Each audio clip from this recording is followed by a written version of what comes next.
আমি গত এপিসোডে তোমাদের ফিস্টুলা অর্থাৎ ভগন্দর নিয়ে কিছু আলোচনা করেছিলাম। ভগন্দর রোগটা কি, কোথায় হয় এবং কেমন তার কষ্ট, তার পেছনে মাইজমেটিক কারণ কি, তার লক্ষণগুলি কি, এ সম্পর্কে আমি তোমাদের প্রথম এপিসোডে বলেছিলাম। এইবার আজকে সেই ভগন্দর অর্থাৎ ফিস্টুলা ইন অ্যানো অর্থাৎ মলদ্বারে যে ভগন্দর হয় অর্থাৎ নালীঘাটা হয় তাকে ফিস্টুলা ইন অ্যানো বলা হয়। তা এদের ট্রিটমেন্টের জন্য যে মেডিসিনগুলি আমাদের সচরাচর লাগে অর্থাৎ রেপার্টারিতে যে মেডিসিনগুলি ফার্স্ট গ্রেডে আছে এরকম অন্তত 12, 14, 15টা মেডিসিন নিয়ে আমি তোমাদের সামনে একদম সার সংক্ষিপ্ত ভাবে বলবো, কারণ এত মেডিসিন নিয়ে বলতে গেলে, পূর্ণাঙ্গ করে বলতে গেলে অন্তত ঘন্টা খানিকের, ঘন্টা দুয়েকের আগে হবে না। আমি সার সংক্ষেপে বলবো, যেহেতু তোমরা এই লাইনে আছো, সহজে বুঝতে পারবা। আমি প্রথমে বলবো বারবেরিস ভলগারিস। কারণ বারবেরিস ভলগারিসের মধ্যে কেন বলছে এই রোগটা যদি আমার হতো আর আমার হাতে যদি চিকিৎসার জন্য কোনো ওষুধ না থাকতো তাহলে এই রোগ আমি জীবনভর ভোগ করতাম, অর্থাৎ এই রোগটাকে আমি অপারেশন করাতাম না। কারণ এই রোগটা অপারেশন করালে আমার অবশ্যম্ভাবী ভবিষ্যতে অন্যান্য যে রোগগুলি জন্মাবার প্রবণতা আছে অর্থাৎ টিবি, পাগল বা আমার কিডনি ড্যামেজ যেগুলি হবার প্রবণতা আছে সেগুলি আমার এসে পড়বে। তাই বড় রোগের হাত থেকে এড়ানোর জন্য আমি এমন ক্ষুদ্র রোগে অনেকদিন ভুগতে রাজি আছি। কেন সাহেব বারবেরিস ভলগারিসের মধ্যে এই কথাগুলি বলেছেন। তা আমি বলছি বারবেরিস ভলগারিসের যে ভগন্দর হয় সেখানে একটা চিড়িক মারা যন্ত্রণা থাকে, চিড়িক মারা যন্ত্রণা থাকে। আর যদি সেটা অপারেশনও কখনো হয়ে থাকে, অপারেশন করার পরেও সেই ক্ষত স্থানে একটা চিড়িক মারা যন্ত্রণা থাকে। আর বারবেরিসের যে লক্ষণটা, সেই লক্ষণটাও তার মধ্যে আমরা পাই, অর্থাৎ যন্ত্রণা কেন্দ্রবিন্দু থেকে চারিদিকে বা যে কোনো একটা দিকে ছড়িয়ে পড়ে। এই হচ্ছে বারবেরিসের একটা চিত্র। এরপরে আমি যাব ক্যালকেরিয়া ফস। ক্যালকেরিয়া ফস কিন্তু একটা গভীর অ্যান্টি টিউবারকুলার রেমেডি। ক্ষয় প্রবণতা, যে সমস্ত শিশুদের পাস্ট হিস্ট্রি ক্যালকেরিয়া ফসের মতন আছে, অর্থাৎ বয়সের সাথে সাথে তার অস্থি পূরণ হয়নি, ছোটবেলা থেকে ইনডাইজেশনে ভুগত, হালকা পাতলা চেহারা, পেটটা ঢোকানো, লবণ খাবার প্রবণতা, পায়ের মাংসগুলি বা হাড়গুলি কামড়ায় ঠান্ডার সময় এবং প্রচন্ড চঞ্চল প্রবৃত্তি বা হস্তমৈথুন করার একটা প্রবণতা আছে বয়সের সাথে সাথে। 16 বছর 15 বছরের থেকে শুরু হয়। ভাজা ডিম খাওয়ার প্রবণতা, শীত কাতর, এইরকম ধরনের রোগীদের মধ্যে আমরা ক্যালকেরিয়া ফসের চিত্র পাই। ক্যালকেরিয়া ফসের পরে আমরা ক্যালকেরিয়া কার্ভে যেতে পারি। ক্যালকেরিয়া কার্ভে রোগীদেরও কিন্তু আমরা ভগন্দর হতে দেখি, তার কারণ এটাও গভীর অ্যান্টিসোরিক এবং অ্যান্টি টিউবারকুলার রেমেডি। কি হয় সেখানে দেখা যাচ্ছে ওই রকম স্লো অ্যান্ড স্লাগিস্ট, ধীর গতি সম্পন্ন, এখানেও পাস্ট হিস্ট্রিটা নেওয়া হয়। শিশুটা ওই রকম ভাবে একটা স্থূল প্রকৃতির থাকে, গায়ে হাত দিলে ঠান্ডা থাকে, রাত্রে ঘুমিয়ে থাকলে বা স্থির থাকলে মাথায় প্রচন্ড ঘাম হয়। স্লো অ্যান্ড স্লাগিস্ট, আলু খাবার, ডিম খাবার, লবণ খাবার প্রতি একটা প্রবণতা থাকে, অল্পেতে ঠান্ডা লাগার একটা প্রবণতা থাকে। যদিও মেন্টাল সিমটমস এমন ধরনের বাচ্চাদের মধ্যে পাওয়া যায় না, তবে বড়দের মধ্যে যে মেন্টালটা পাওয়া যায় সেটা হচ্ছে তার মনে যে ধারণাটা ঢোকে সেই ধারণাটা আর বেরোতে চায় না, মনে হয় যেন আমি পাগল হয়ে যাব, এইরকম ধরনের নানান ধরনের একটা মেন্টালটা থাকে। তোমরা আরো খেয়াল করবা। কারণ আর ক্যালকেরিয়া কার্ভ কিন্তু শীতকাতর হয়ে রাখবা, ক্যালকেরিয়া ফস, ক্যালকেরিয়া কার্ভ শীতকাতর। আচ্ছা, এরপরে কারোহেল, অলস প্রকৃতির ক্ষত, অর্থাৎ ভগন্দর সে আর সারতেই চায় না, ওই জায়গাটা পূরণ হবার কোনো প্রবণতাই নেই। রোগী আভ্যন্তরীণ একটা জ্বালা থাকে, কার্বন গ্রুপের মেডিসিনে শরীর আভ্যন্তরে একটা জ্বালা থাকে, আর বাহ্যিক একটা শীতলতা থাকে, গায়ে হাত দিলে ঠান্ডা, আর আভ্যন্তরীণ জ্বালা, পাখার বাতাস পাওয়ার একটা প্রবণতা, এবং অলস ক্ষত, যে ক্ষতগুলিতে নতুন করে কোনো গ্রানুলেশন জন্মায় না, সেই সমস্ত জাতীয় ক্ষতের জন্য আমাদের কার্বোভেজ একটা ভালো মেডিসিন। এবং কার্ভেজে ওই রকম রক্ত পড়ে, অনেক সময় রস পড়ে, পুষ পড়ে, কুইয়ে পড়া রক্ত, একটা স্রাবের প্রবণতা থাকে, আমরা কিন্তু কার্ভেজের মধ্যে দেখতে পাই। আমরা সচরাচর আমাদের মধ্যে অনেক ডাক্তাররা আছেন, আমরা ভবনদারের রুগী পেলে আগেই তাকে আগে সাইলেশিয়া দিয়ে দেয়, ভবনদার তাহলে সাইলেশিয়া না, এইরকম ধরনের কাজ কিন্তু আমরা কখনো করব না। যদিও সিলিকা দ্বারা আমাদের অনেক ভবনদার পেশেন্ট ট্রিটমেন্ট হয়, তাহলে সিলিকার চিত্র তার মধ্যে আছে কিনা জানতে হবে। সিলিকা হলে সাধারণত শীতকাতর হয়, মাথার সে আবরণ চাই, ঠান্ডাটা সহ্য করতে পারে না। কিন্তু আমি বলছি সরিনামের মতন অত শীতকাতর নয়। আনহেলদি স্কিন, কোথাও কেটে গেলে, ফুসকুড়ি হলে সেই জায়গাটা সহজে সারতে চায় না। বুদ্ধিবৃত্তি কিন্তু তীক্ষ্ণ। পিন বা আলপিন সম্পর্কে তার মধ্যে একটা ভীতি ধারণা আমাদের সিলিকার মধ্যে পাওয়া যায়। আর এছাড়া পায়ের তলায় ঘাম চাপা পড়লে এইরকম ধরনের রোগের একটা ইতিহাস আছে। ভবিষ্যতে মানে অতীতে তার পায়ের তলায় প্রচুর ঘাম হতো কিনা, সেই ঘামগুলি চাপা পড়েছিল কিনা, তার দেহেতে টিকার প্রভাব আছে কিনা, অর্থাৎ বীজের টিকা তার দেওয়া আছে কিনা, এমন ধরনের ইতিহাস যদি আমরা পাই তাহলে সিলিকা ব্যবহার করতে পারি। সিলিকার পুষ্টা গাঢ় হয় না, পাতলা হয় এবং দুর্গন্ধ হয়। আছে সিলিকার চিত্র। অনেক সময় অমাবস্যায় রোগ লক্ষণের বৃদ্ধি হয়।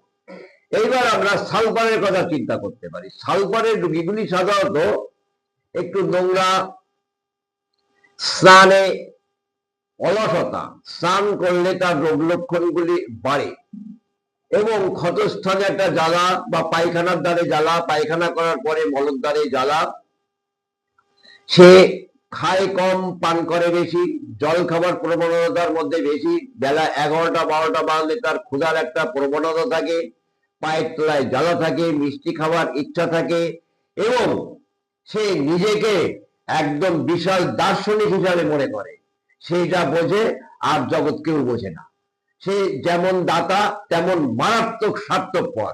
তার অতর্কিতে নখ চুলগুলি বড় হয়ে যায়, কাটার বা পরিষ্কার করার বা ফিটফাট মানুষ হয়ে থাকার তার প্রবণতা তার মধ্যে থাকে না। সালফার। এবার আমরা অ্যাসিড ফ্লুরিক অ্যাসিডে যেতে পারি। ফ্লুরিক অ্যাসিড কিন্তু ভবনদার একটা ভালো মেডিসিন। তাহলে ফ্লুরিক অ্যাসিডের রোগী প্রচন্ড গরম কাতর, অস্বাভাবিক গরম কাতর, এবং যত খারাপ স্থান বা খারাপ পরিবেশ সেখানে গেলে সে সুস্থ বোধ করে, সারাদিন ক্লান্ত না হয়ে পরিশ্রম করতে পারে। সেখানে যদি ধর্ম আলোচনা হয় তাহলে সেখানে সে এক বিন্দুও দাঁড়াতে চাইবে না। যত সেক্সুয়াল আলোচনা হবে তত সেখানে সেই মজা লুটবে এবং সে থাকবে। মদ্যপান করার প্রবৃত্তি থাকে। আর মৈথুনিচ্ছা বা কামপ্রবাল্য এত সাংঘাতিক, সে পশুকেও পর্যন্ত রেয়াত করে না। এমন ধরনের মেন্টালিটি আমরা ফ্লুরিক অ্যাসিডের মধ্যে পাই। তাহলে দেখো, এই যে মন, বিবেক, এগুলি কিন্তু খেয়াল রাখতে হবে। এক একটা মেডিসিনের এক এক রকম। আমরা হিপার সালফারের পাই। হিপার সালফার রোগী শীতকাতর, স্পর্শকাতরতা থাকে। যে পরিমাণ ক্ষত থাকুক আর যে পরিমাণ ফুসকুড়ি ফোড়া হোক না কেন, তার থেকে ব্যথার প্রাবল্য বেশি। হিপার সালফারের পুষ নির্গমন হয় গাঢ় হলুদ। রোগী শীতকাতর, ক্ষিপ্র ভাব, সে খেতে বসলে খুব তাড়াতাড়ি খায়। তার মধ্যে অনেক সময় খুন করার প্রবৃত্তি জন্মায়, ঘরে আগুন দেওয়ার প্রবৃত্তি জন্মায়, অল্পতে রেগে যায়, আনহেলদি স্কিন, চর্মরোগের প্রবণতা থাকে। ঘরে যদি কোথাও ছিদ্র থাকে সেখানে শীতকালে ছিদ্রটা বুঝাই করে দিয়ে তবে শোবে। এত শীতকাতর। এ হচ্ছে হিপার সালফারের চিত্র। Treat the patient are not the disease.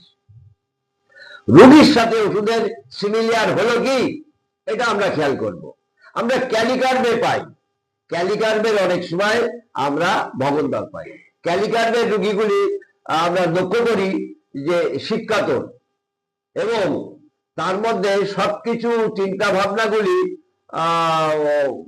অমুক জায়গায় যাচ্ছি, যদি ট্রেন না পাই, অমুক জায়গায় যাচ্ছি কি হবে, এটা করছি ওটা কি হবে, এরকম একটা, ঠিক আর্জেন্টাম নাইটিকামের মতন, কিন্তু আর্জেন্টাম নাইটিকাম কিন্তু একটু গড়ফানো। ক্যালিকার্বের কোমরের যন্ত্রণা, ভোর রাত ৩টে-৪টের সময় তার রোগ লক্ষণের গুলি বৃদ্ধি হয়, রোগী শীতকাতর, ঝগড়ুটে ক্ষিপ্র ভাব, রাগান্বিত ক্রুদ্ধ ভাব, প্রচুর ঘর্ম হয়। ক্যালিকার্ব, ক্যালিকার্বের ব্যথাটা সাধারণত ফুসফুস ফুটানো ব্যথা হয়। ক্যালিকার্বের পরে আমরা অ্যাসিড নাইটিক আসতে পারি। অ্যাসিড নাইটিক বা নাইট্রিক অ্যাসিড থেকে যে ওষুধটা তৈরি হয়েছে অ্যাসিড নাইটিক।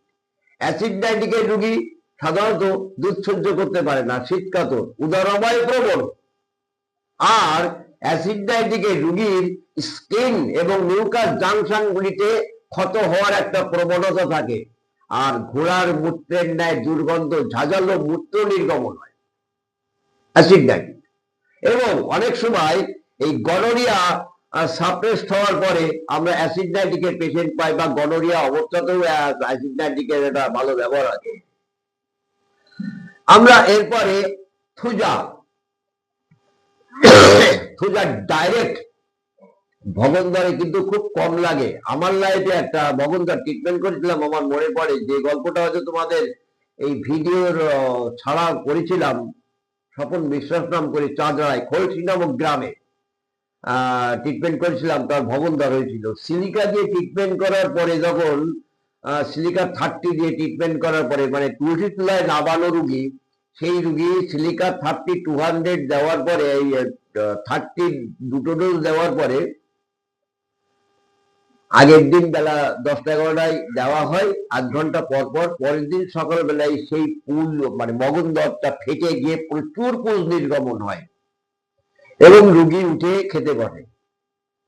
তারপরে সেই রুগীকে আমি দীর্ঘ 10 M পর্যন্ত সিলিকা দিয়ে যখন স্থায়ী আরোগ্য কোনো গতি পাচ্ছি না, পুজ পড়েই যাচ্ছে, পুজ পড়েই যাচ্ছে, প্রায় 1 বছর হয়ে গেল, তখন আমি তার কেস রেকর্ডটা আবার নতুন করে করতে গিয়ে দেখা গেল তার অর্জিত গনোরিয়া ছিল, এবং সেই গনোরিয়াটা অ্যালোপ্যাথি ট্রিটমেন্ট দ্বারা চাপা দিয়া ছিল।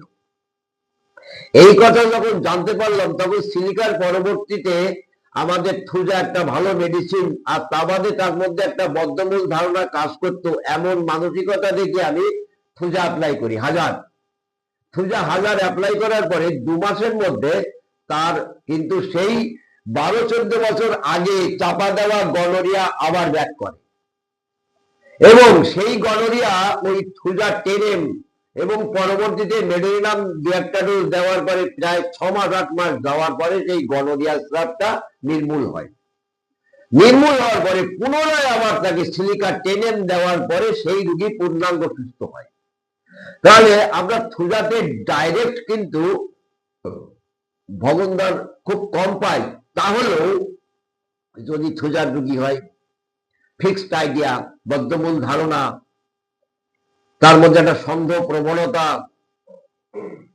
নিদ্রার মধ্যে ঘাম, লবণ খাওয়ার প্রবণতা, বর্ষাকালে তার রোগ লক্ষণগুলির বৃদ্ধি, আঁচিল হওয়ার প্রবণতা, এরকম যদি আমরা থুজার মতন কিছু ক্যারেক্টার পাই, তাহলে আমরা থুজার কথা চিন্তা করতে পারি। এবার আমাদের থাকছে ক্যালকেরিয়া সাল্ট। ক্যালকেরিয়া সাল্ট সাধারণত বেশিরভাগই তোমরা বা অনেক ডাক্তাররা বায়োকেমিক্যাল ব্যবহার করে, আমরা হোমিওপ্যাথি অর্থাৎ এক্স ফর্মুলায় ব্যবহার না করে আমরা কিন্তু শততমিক ফর্মুলায় ক্যালকেরিয়া সাল্ট ব্যবহার করতে পারি। ক্যালকেরিয়া সাল্টের পুষ্টা কিন্তু গাঢ় হয়, এবং পুজের সাথে রক্ত সংমিশ্রণ থাকে, রোগী শীতকাতর থাকে। একটা ক্যালিসাল আর একটা ক্যালকেরিয়া সাল্ট। ক্যালকেরিয়া সাল্ট একটু শীতকাতর, পুজের সাথে রক্ত সংমিশ্রিত থাকে, দীর্ঘদিন ধরে পুজ পড়ার প্রবণতা, আরোগ্য হচ্ছে না, এমন অবস্থায় কিন্তু আমরা ক্যালকেরিয়া সাল্টের কথা চিন্তা করতে পারি। এছাড়া আমরা মার্কসলের রোগীগুলি যে ফোড়াগুলি হয় সেখানে উত্তাপটা কম থাকে এবং ঠান্ডা বা গরমে বৃদ্ধি ঘটে। যেমন ঠান্ডা পারদের যে স্বভাবটা, ঠান্ডা সহ্য হয় কিন্তু বেশি ঠান্ডা দ্বারা সে কিন্তু কষ্ট অনুভব করে, আবার একটু গরম পড়লে সে কিন্তু তার রোগ লক্ষণগুলি বৃদ্ধি হয়। ঘর্মে রোগ লক্ষণের বৃদ্ধি, সরস জিহ্বার সাথে প্রচুর পিপাসা, জিহ্বাতে দাঁতের দাগ, ডান পাশে রোগী চেপে থাকতে চায় না, মুখে দুর্গন্ধ, ঘামে দুর্গন্ধ এবং তার গ্ল্যান্ডগুলি আক্রান্ত হওয়ার একটা প্রবণতা থাকে এবং আনহেলদি স্কিন।